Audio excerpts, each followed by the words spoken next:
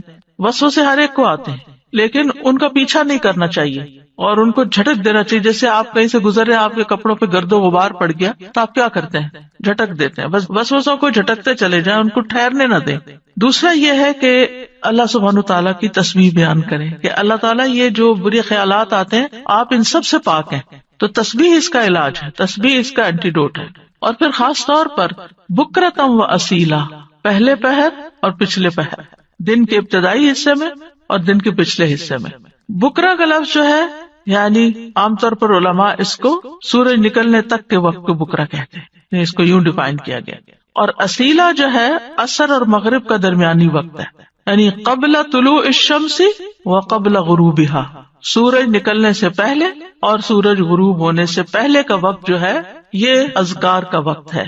اور سبحوہ میں بعض علماء نے سبحہ کا مطلب یہاں نماز فجر اور نماز عصر بھی لیا ہے.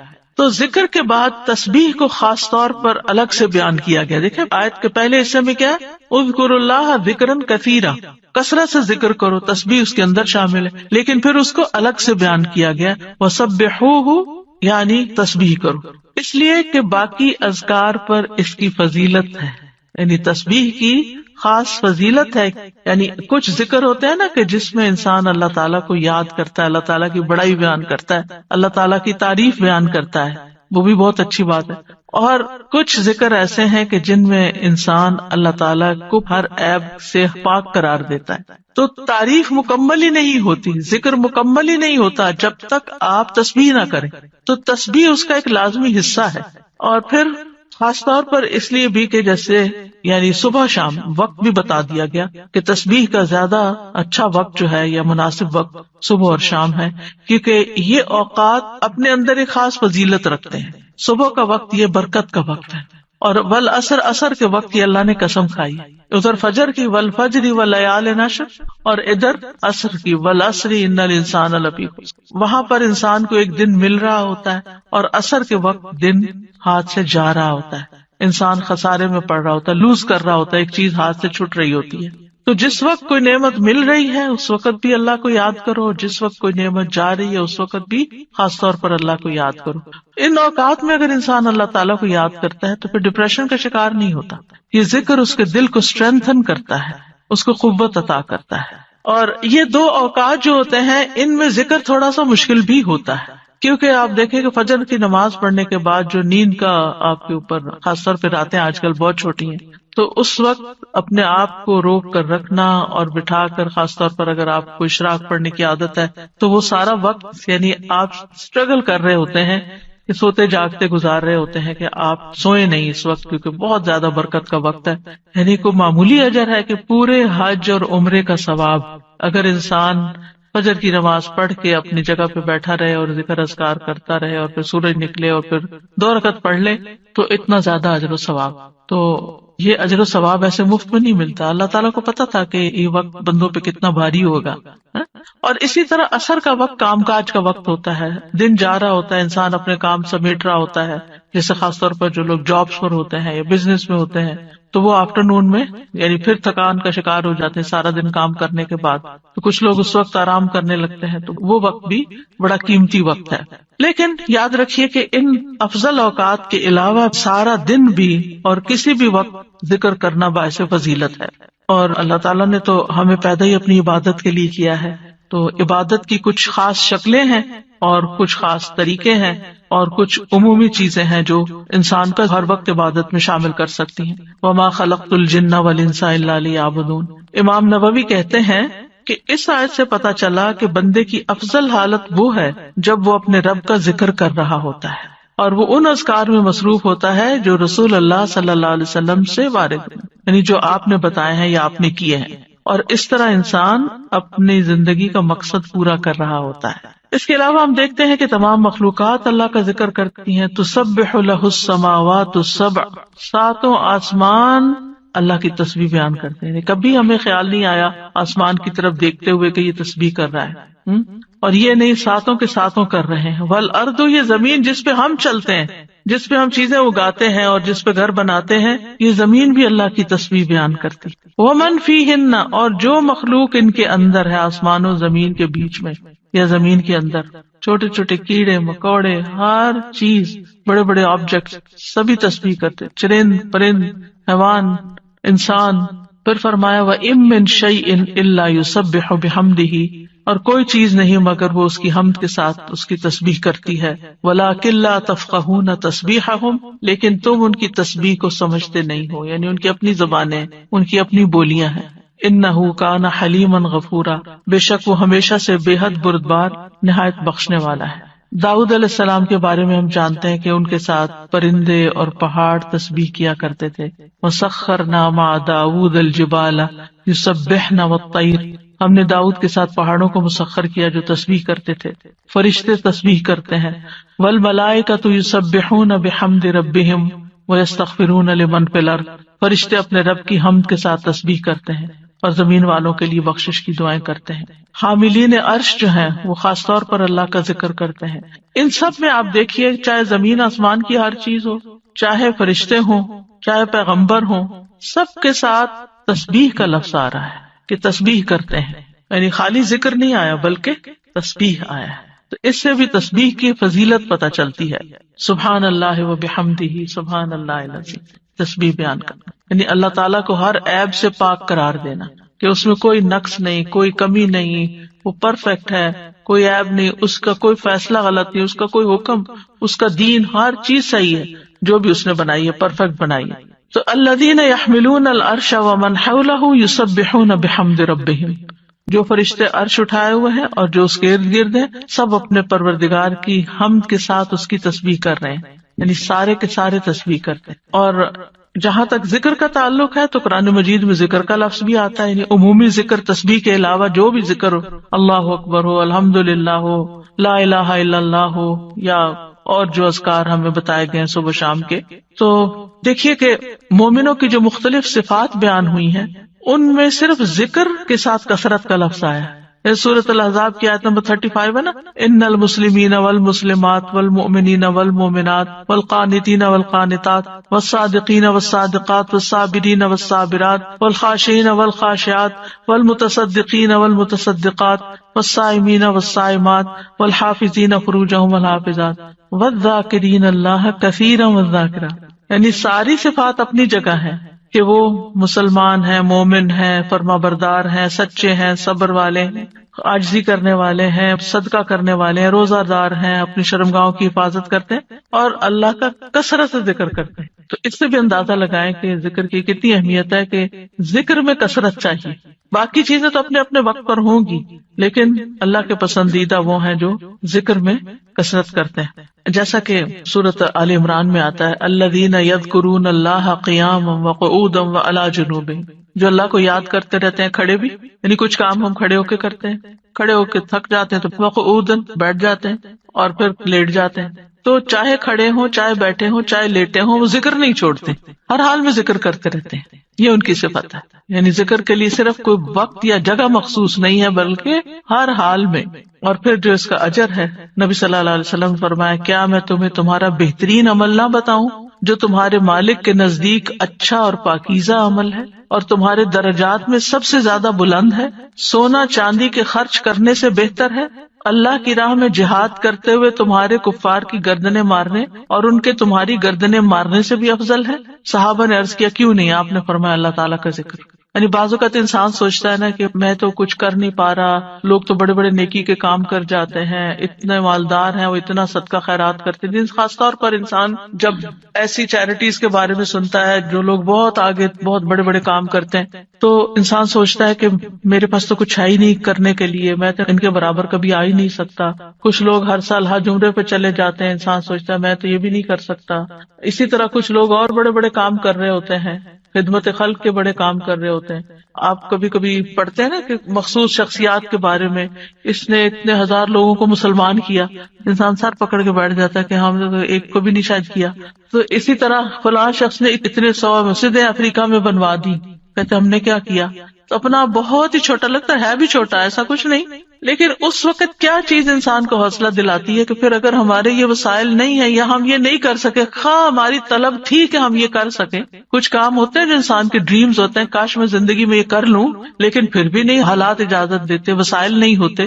لیکن ذکر کر کے آپ ان ساری چیزوں سے آگے نکل سکتے ہیں، کیونکہ جو لوگ بڑے بڑے کام کرتے ہیں ان کے ساتھ بڑے خطرات بھی ہوتے ہیں کہ کبھی کسی وقت دل میں ریاکاری آ جائے، کسی وقت دل میں تکبر آ جائے، لوگ تعریف کر کر کے دماغ خراب کر دیں.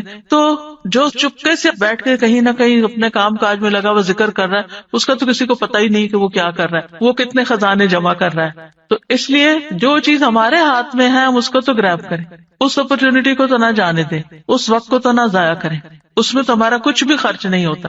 اور نبی صلی اللہ علیہ وسلم نے یہ بھی فرمایا، صحیح مسلم میں ہے، سبق المفردون قالوا وما المفردون یا رسول اللہ قال الذاکرون اللہ کثیرا والذاکرات.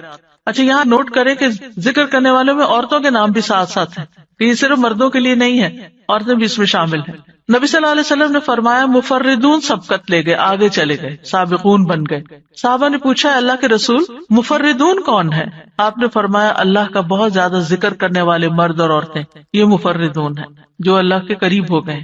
تو ذکر ایک ایسی چیز ہے کہ جو انسان کو اللہ کا قرب عطا کرتا ہے، اور بھی بے شمار فائدے ہیں. جہاں تک صبح شام کے اذکار کا تعلق ہے تو سورۃ غافر میں آتا ہے، نبی صلی اللہ علیہ وسلم کو ارشاد ہے وَسَبِّحْ بِحَمْدِ رَبِّكَ بِالْعَشِيِّ وَالْإِبْكَارِ، اور صبح اور شام اپنے رب کی حمد کے ساتھ اس کی تسبیح کیجیے. یہ ڈائریکٹ حکم. جو پہلے آیت میں نے آپ کو سنوائی تھی اس میں بھی حکم ہے صبح شام کا، اور یہاں بھی ابکار کا لفظ ہے. وہاں بکرا کا ہے، یہاں ابکار کا لفظ ہے. عشی والابکار، یعنی روٹ ایک ہی ہے لیکن تھوڑا سا تبدیل ہو گیا.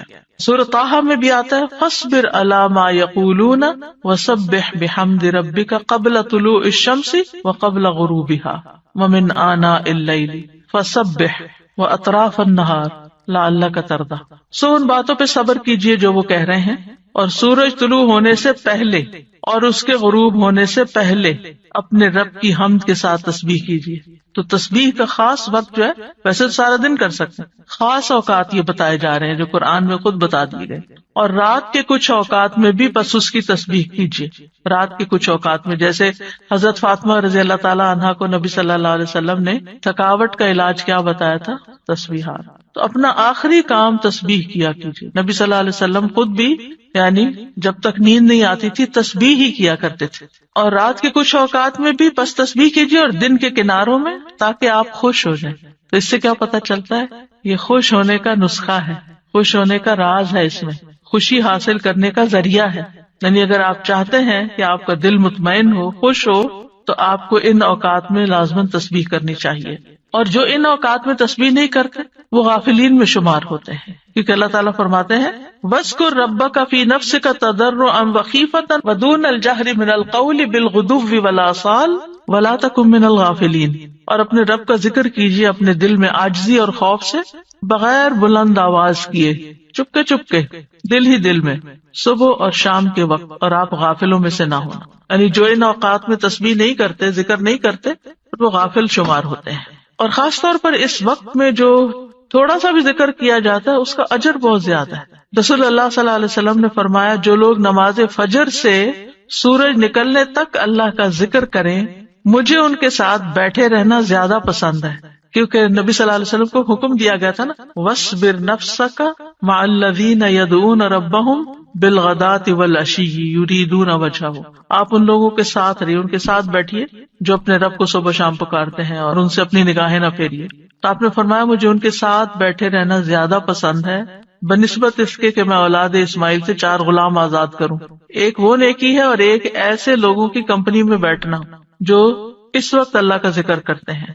اور میں ایسے لوگوں کے ساتھ بیٹھا رہوں جو نماز عصر سے سورج غروب ہونے تک اللہ کا ذکر کرے، یہ زیادہ پسندیدہ ہے اس سے کہ 4 غلام آزاد کروں. تو نماز عصر کے بعد کا وقت بھی صرف جمعے کا دن نہیں، کیونکہ ہم عام طور پر جمعے کے دن پھر بھی تھوڑا سا بہتر کر لیتے ہیں، لیکن عام دنوں میں ہم اس وقت کو دھیان نہیں کرتے. ٹھیک ہے، اگر اس وقت میں آپ کے کچھ مخصوص کام ہے گھر کے، یا واک کا وقت ہے، یا کوئی بھی، تو اس وقت کی برکت کی وجہ سے کہ یہ ذکر کا خاص وقت ہے. اور آپ نے یہ بھی دیکھا ہوگا کہ پرندے بھی صبح کے وقت سورج نکلنے تک چہچہا رہے ہوتے ہیں، اور پھر اس کے بعد جب چڑیا اپنے گھونسلوں کو جاتی ہیں اور جو ہی سورج غروب ہو جاتا ہے تو خاموشی سے سونے لگتی ہیں. تو یہ اوقات بھی یعنی ایک نیچرل تسبیح کے اوقات ہیں. اور ابھی آگے بھی وہ ذکر آئے گا، تسبیح آئے گی جو آپ نے حضرت جویریہ رضی اللہ تعالی عنہا کو سکھائی تھی، وہ بھی انہی اوقات میں پڑھنے کی تسبیح ہے. اور صبح کے وقت ذکر کرنے سے شیطان کی گرہیں کھل جاتی ہیں انسان سے. جب انسان صبح کے وقت اٹھتا ہے اور پھر وضو کرتا ہے، نماز پڑھ لیتا ہے، ذکر کر لیتا ہے، تو حشاش بشاش خوش مزاج ہوتا ہے، ورنہ سستی ہوتی ہے اس کو. پھر اسی طرح یہ ہے، رسول اللہ صلی اللہ علیہ وسلم نے فرمایا بنی آدم کے ہر انسان کو 360 جوڑوں پر پیدا کیا گیا ہے، اس کے جسم میں 360 جوڑ لگے ہوئے ہیں. بس جو شخص اللہ اکبر، الحمدللہ، لا الہ الا اللہ، سبحان اللہ، استغفر اللہ کہے، لوگوں کے راستے سے پتھر یا کانٹا یا ہڈی ہٹا دے، یا نیکی کا حکم دے یا برائی سے روکے، تو یہ اس کے 360 جوڑوں کے شمار کے برابر ہے. اور وہ اس دن جب شام کرے گا تو اپنے نفس کو جہنم کی آگ سے دور کر لے گا. یعنی جو اپنے جوڑوں کا صدقہ روزانہ نکال لیتا ہے، اور یہاں مالی صدقے کے بارے میں بات نہیں ہو رہی، یہاں اذکار کی بات ہو رہی ہے خاص طور پر، یا کچھ کام ہے جس سے دوسروں کی تکلیف ہٹانا مقصود ہے، تو انسان اپنے آپ کو جہنم کی آگ سے آزاد کر لیتا ہے. ابن عثیمین کہتے ہیں کہ صبح و شام کی اذکار اپنے پڑھنے والوں کے لیے اس قدر وسیع، عظیم فوائد اور برکات پر مشتمل ہے کہ ان کا احاطہ نہیں کیا جا سکتا، ان کو بیان نہیں کیا جا سکتا. ان میں سے کچھ فائدے جیسے دل اور روح کی غذا ہیں، ان اوقات کے اذکار. انسان کے دل کو سکینت ایک نصیب ہوتی ہے، ٹھہر جاتا ہے دل، ایک راحت محسوس ہوتی ہے، ایک مسرت محسوس ہوتی ہے. پھر اسی طرح دنیا اور آخرت میں امن اور سلامتی کا ذریعہ ہے. دنیا اور آخرت میں سلامتی کا ذریعہ ہے، کیونکہ پروٹیکشن کی دعائیں ہیں، اس میں حفاظت کی دعائیں ہیں. پھر خیر و برکات کے دروازے کھولنے کا سبب ہے. پھر چوتھی چیز ہے اجر و ثواب کے حصول کا ذریعہ ہے، یعنی بہت زیادہ اجر و ثواب ہے ان اوقات میں اذکار کا. پھر پانچویں چیز ہے شر کے واقع ہونے سے پہلے، یعنی کسی تکلیف کے آنے سے پہلے اور واقع ہونے کے بعد اسے ہٹانے کا ذریعہ ہے. ویسے بھی نبی صلی اللہ علیہ وسلم نے فرمایا نا، دعا اس مصیبت میں بھی فائدہ دیتی ہے جو واقع ہو چکی، اور اس میں بھی فائدہ دیتی ہے جو ابھی واقع نہیں ہوئی، جو ابھی مصیبت نہیں آئی. اے اللہ کے بندو دعا کو لازم کر لو. تو یہ صبح شام کی دعائیں ہی ہیں ایک طرح سے ان میں زیادہ تر. پھر ان اذکار میں انسان اللہ کی نعمتوں اور مہربانیوں کا اعتراف کرتا ہے، یعنی صبح شام کے اذکار جو ہے یہ اللہ کی پے در پے نعمتوں کا اعتراف ہے. جیسے سید الاستغفار میں کہتا ہے نا، ابو لک بنعمتک علیہ، اللہ جو تیری نعمتیں مجھ پر ہیں میں ان کا اقرار کرتا ہوں، اکنالج کرتا ہوں. اللہ تعالیٰ کی مہربانیوں اور اس کے احسان پر اس کا شکر ادا کرنا ہے. پھر ساتویں چیز یہ ہے کہ رب کے سامنے فقر اور عاجزی کا اظہار ہے کہ میں تو اس سے بے نیاز نہیں ہوں، تیری ہی پروٹیکشن چاہتا ہوں، تیری طرف رجوع کرتا ہوں. پھر آٹھویں چیز یہ کہ یہ بندے کی اصلاح کے اسباب میں سے ہے، اور خاص طور پر دل کی اصلاح. اور دل کی اصلاح ہو نہیں سکتی جب تک دل میں اللہ کی محبت یا اللہ کے لیے محبت اور اللہ کی تعظیم اور اللہ کی بڑائی اور اللہ تعالیٰ کے پاورفل ہونے اور اس کے سارے جو اسماء و صفات ہیں ان پر یقین نہ ہو. اس وقت تک اللہ کی بڑائی دل میں نہیں آتی. ابن باز کہتے ہیں کہ جو شخص صبح شام کے اذکار پر حفاظت کرے، سچائی، ایمان اور اللہ پر بھروسہ اور اعتماد کرتے ہوئے یہ اذکار کرے، اور یہ دعائیں جن معنی پر دلالت کرتی ہوں ان کے لیے انسان کا سینہ کھلا ہوا ہو، تو یہ اسے جادو اور دیگر مصیبتوں کے واقع ہونے سے پہلے ان کے شر سے بچانے کا سب سے بڑا سبب، اور تکلیف واقع ہو جائے تو ان کو ہٹانے کا بھی سب سے بڑا سبب. ان کو چھوڑنا نہیں چاہیے، کیونکہ بعض اوقات کوئی تقدیر نافذ ہونی ہوتی ہے تو انسان بھول ہی جاتا ہے یا سویا ہی رہ جاتا ہے یا کوئی بھی وجہ بن جاتی ہے اور انسان غافل ہو جاتا ہے اور اتنے میں وہ واقع ہو جاتی. ابن قیم کہتے ہیں کہ دعائیں اور تعوذات ہتھیار کی طرح ہیں، ہتھیار ہیں. ہتھیار مارنے والے کی قابلیت اور صلاحیت کے مطابق اثر کرتا ہے، صرف تیز دھار کے ساتھ نہیں. یعنی آپ کے پاس کیسی بھی سوڈ ہو، آپ کے پاس کیسی بھی گن ہو، لیکن اگر آپ کو چلانی نہیں آتی تو فائدہ نہیں ہے. جب ہتھیار کامل ہو اور اس میں عیب نہ ہو، اور وہ بازو طاقتور ہو جو ہتھیار چلاتا ہے، اور رکاوٹ نہ پائی جاتی ہو، تو اس ہتھیار کے ساتھ دشمن کے لیے تاثیر واقع ہوگی اور وہ دشمن کو بھگا دے گا، زخمی کر دے گا. اگر ان چیزوں میں سے کسی میں کوئی کمی ہو جائے تو تاثیر بھی کم ہو جائے گی. کون کون سی چیزیں؟ ہتھیار بھی اچھا، عیب بھی نہ ہو، اور چلانا بھی صحیح آتا ہو. آپ نے عام طور پہ سنا ہوگا لوگ کہتے ہیں کہ ہم خود نہیں رقیہ کر سکتے، کسی راقی کے پاس جانے کی کیا ضرورت ہے. ہم بھی کر سکتے، وہ ضرور کرو، کسی نے منع تو نہیں کیا.